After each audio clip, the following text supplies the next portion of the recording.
Ara Azaronson and Zuka Azaison are talking. Zuka Azaison says, 3 years ago I was banished. I lost everything. I need the avatar, my honor, my throne. I want my father to think I am unworthy.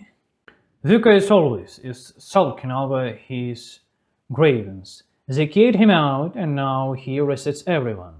The grudge eat him up. It prevents him from living normally and happy life. Fortunately, in our time with emotion therapy, you can remove that grudge and live happy life without it. That's how we live today. Well, back then we didn't have technologies like we do now.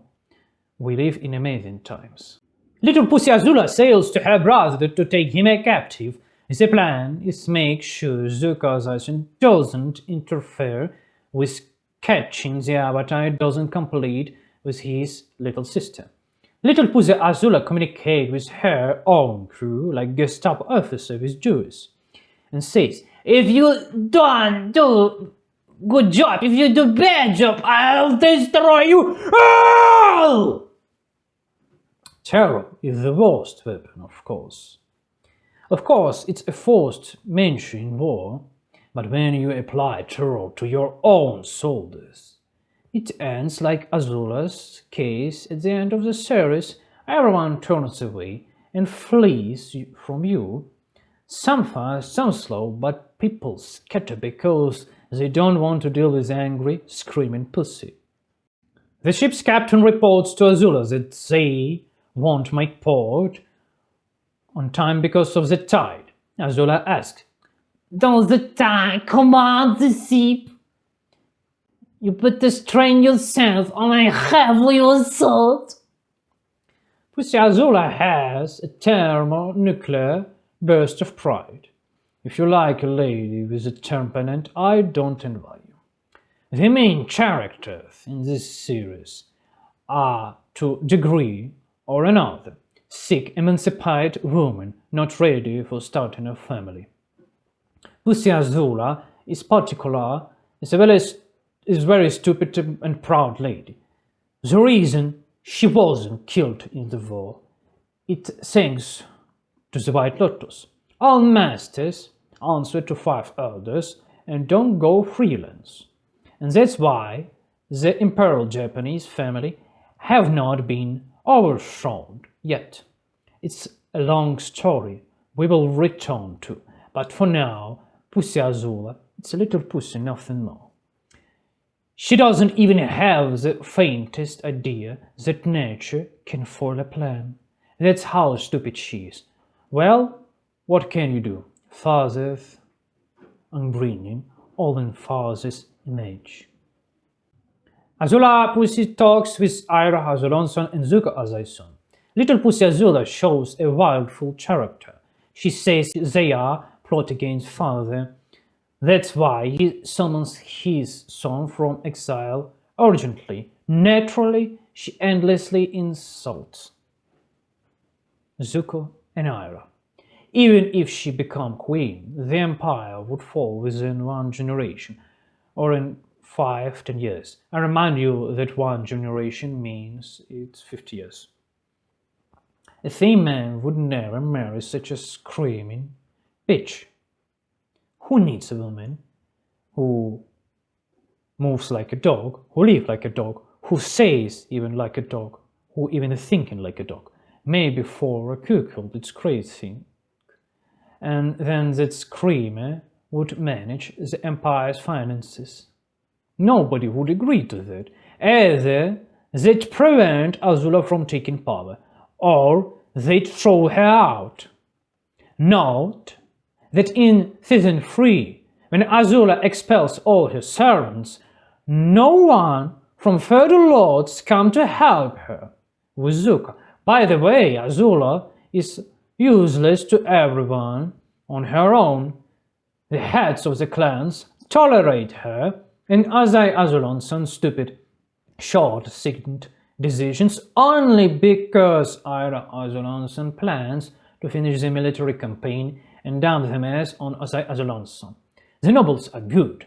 The people, Japanese nation, are good. The king is bad. We overthrew the king, and now the king is good too, and we don't have to take responsibility for war crimes. What a great move. Azuly says his brother never regretted anything. I don't know his brother too well. That's not his style. Even he regretted something. He'd never said, never. That's his character. Zuko Azuly, I know, things in our family are what they seems. Zuko snapped at Aira, calling him a lazy old man who invited his brother. Ridiculous. Azuly is only legitimate heir who refuses the throne for personal and political reasons. Azuly is a celebrated general with experience. Azuly has authority with the world allied beyond Japan. What's in there to envy? Azuly meets Aira and Zuko on her ship. She says, "We are heading to home." The captain says, "You heard the order. We are taking prisoners to the Fire Nation, Japanese nation." Could someone be so dumb to blur that out, I think yes.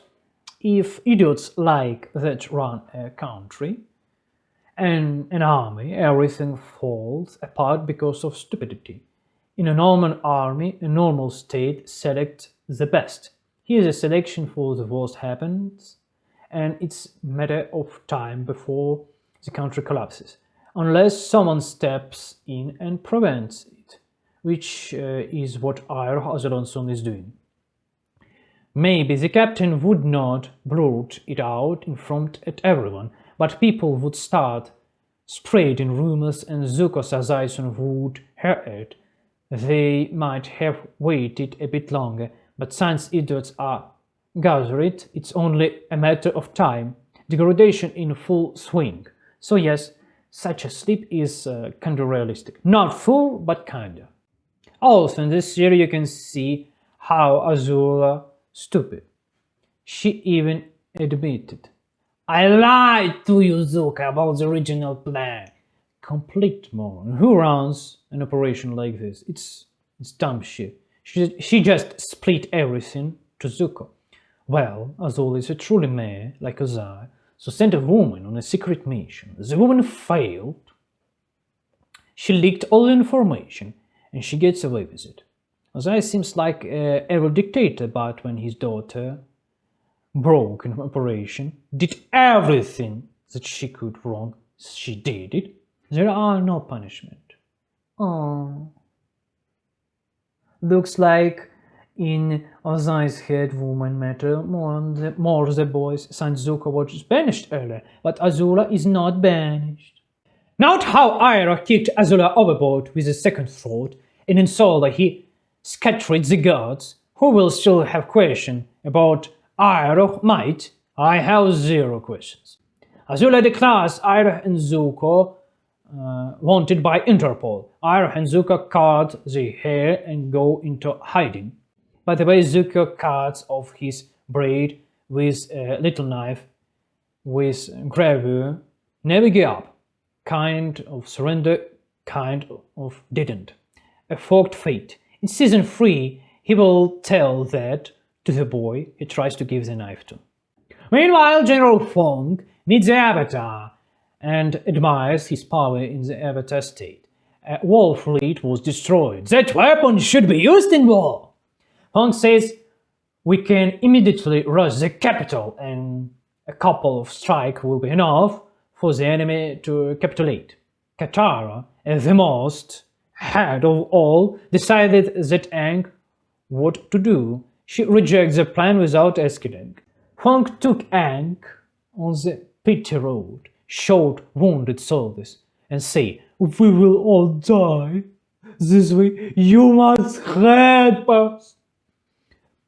Aang agreed to the general's experiment when his master, Katara, fell asleep. Here's the difference between the female approach and the male in the shown well.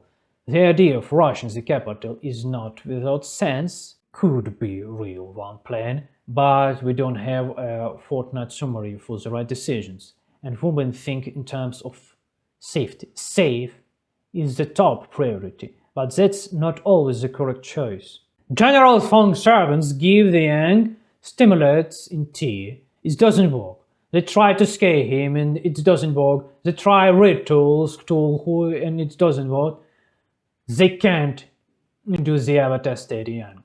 Now I will finish my soup and watch. I have a hissy fit. It doesn't work. In this case, they could have politely refused General Feng's ask and say, "We are going to visit King Bumi. If you want, go yourself or send someone from your servants with us. We will consult with King Bumi and present your plan and see what comes of it." Polity, of course, it's polity plan, and there would be nothing to say. But now the Avatar team is forced into the clownery with soups, mushrooms, ceremonies, customs, and coach psychologicals trying to summon Avatar state in Aang. And thus Aang won't cooperate, not fully in control of himself. In Avatar state, Feng decided to attack, to capture friends of Avatar, to provoke the Avatar emotionally. They induce the Avatar by taking his little pussy. Avatar, of course, in ultimate freeze throws everyone aside.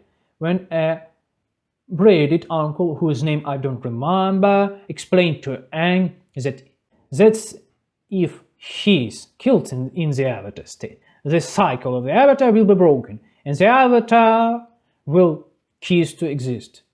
It's emergency safeguard. Trust generals like Feng after all this. I remind you that they could have handled this smartly. Said they are going to King Bumi, and King Bumi has his own more advanced plan for how to win war. Relying on Bumi's authority would have nullified the pity trick, because when real stakes are at hand, pity doesn't work.